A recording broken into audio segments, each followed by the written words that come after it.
my dear crafter, here I am at Michael's again to see if I could find anything Halloween related. I didn't. There was absolutely nothing, but I did find a whole bunch of paper pads, new ones that you haven't seen. So I will do a very slow flip through so that you can choose the ones you like. Just write it down. And also at the end, I am going to share with you which ones were my favorite. Enjoy, okay? Have fun.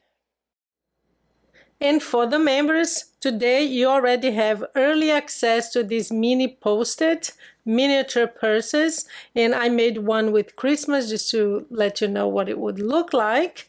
So yeah, that's the early access for members this week. So if you want to join, just click on join, and you can leave anytime you want. Now let's move on.